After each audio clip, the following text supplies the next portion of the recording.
person, and for a woman in Moore's condition, she was certain that it couldn't be such a good idea. She'd expressed her concerns to her Aunt Kathleen a few days previously. "You certainly don't need to be worrying about Maura Brennan, I can tell you," Kathleen had replied, brushing Maggie's naive fears easily aside. "She's crossed that ocean more times than most men ever will, and a baby in her belly won't make one bit of a difference. Anyway, we're sailing on the Titanic, the biggest ship in the world, unsinkable, you know. No better crib for any of us." Her aunt's words hadn't really reassured Maggie. Neither had the adverts in the Western People, which Peggy had insisted on showing to Maggie and their good friend Kitty Kenny during the previous weeks. "Look, girls," she'd enthused, hurling herself down onto the grass between them as they sat by the lakeside, shoving the pages of the local newspaper under their noses. "It's amazing, isn't it? Listen to what it says. The Queen of the Ocean Titanic, the finest steamer afloat. Over 45,000 tons of steel and triple screws.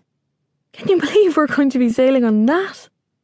They say it stands higher than Neffin Moor, and that there's a hand basin in every cabin, even the third-class ones." Peggy's enthusiasm about the journey to America and the fancy new ship they were to sail on was hard to ignore. Maggie knew that most of the 14 who would be leaving their small parish that morning had never been on a train or a boat. Were it not for the fact that this journey didn't come with a return fare, they might have been quite excited at the prospect.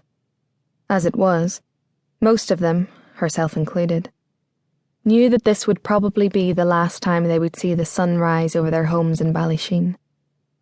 It was a thought that cast a dark cloud over many of their hearts. For Maggie, the prospect of leaving Ballysheen and travelling across the vast expanse of the Atlantic Ocean toward a new life in Chicago filled her with a sense of sorrow and dread. There was nothing she could do or say to alter her circumstances.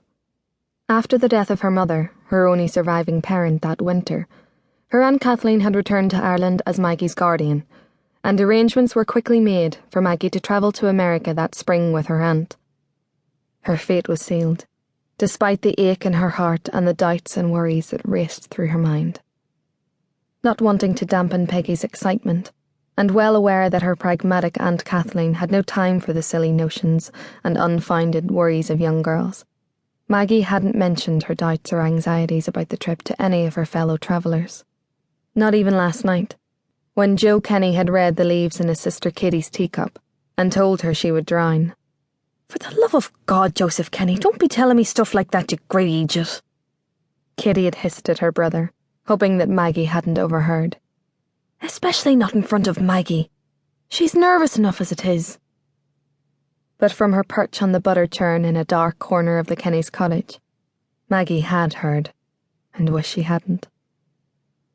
Maggie was very fond of Peggy and Katie.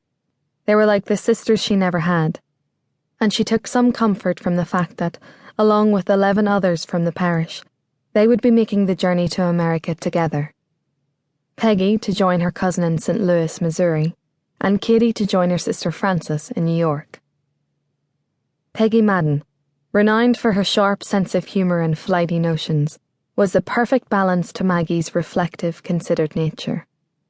She was also renowned for her good looks, with a pretty heart-shaped face, long blonde hair, and full lips, which the boys seemed to especially like. Maggie was envious of Peggy's hair, which she would leave to hang loose about her shoulders whenever she could.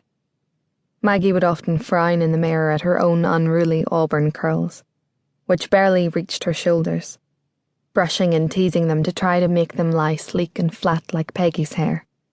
They never did.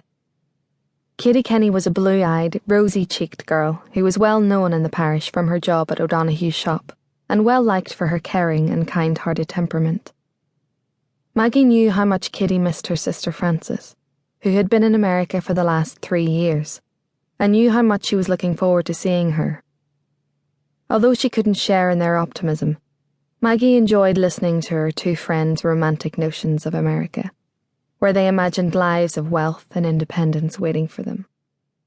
Peggy and Kitty aspired to the American way of life, which they saw in the likes of Maura Brennan.